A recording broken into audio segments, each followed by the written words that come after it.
begin with one of the classic fighting franchises of yore. The games that taught us true success isn't measured by wealth or beauty, but by the ability to tear out another person's spine and show it to him or her.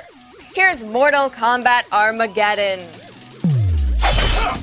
All things must end. That's true of life, relationships, and yes, video game franchises. Alas, the time has come to bid farewell to one of the most well-known, Mortal Kombat. Think of Mortal Kombat Armageddon for the PS2 as kind of a memorial service of sorts.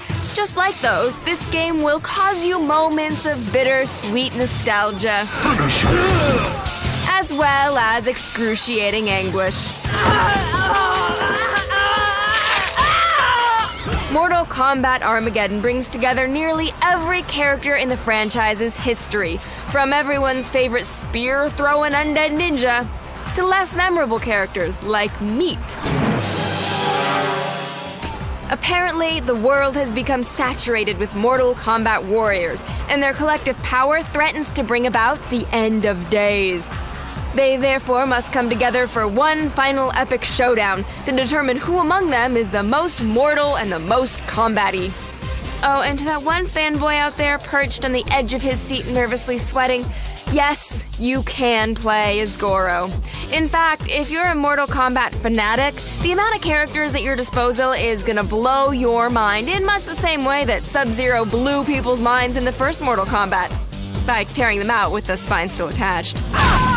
That might be a good thing, seeing as how you'd have to be lobotomized to not realize that the actual fighting in this game is nothing spectacular. There's still all the blood and gore you've come to expect, but the big disappointment is gonna come in the redesigned Fatality system. Killer Fatality. What this title lacks a new era fighting game flash, it makes up for in crappy extras. Conquest Mode is a Shaolin monk-style action game that introduces half-god Taven on a quest that brings him into conflict with numerous members of the Mortal Kombat universe. The problem is, you're forced to play this in order to unlock various hidden extras in the game. Sort of like going to a family member's funeral and having to listen to your Aunt Pam reminisce about the 40s. I mean, you couldn't care less, but hey, it's her husband's funeral. What are you gonna do? Then there's this, Motor Combat. It's exactly what it looks like. That's a shame. There's a certain amount of reverence that has to be given when something you love is leaving. With that in mind, I give Mortal Kombat a 21 flaming Hell Skull salute. But Mortal Kombat Armageddon by itself gets a 2 out of 5.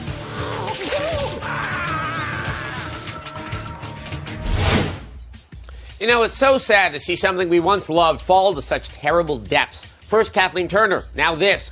The pain's too much. I will simply have to drink myself into a nostalgic slumber where I can remember Mortal Kombat 3 and V.I. Warshawski and forget anything has happened since then.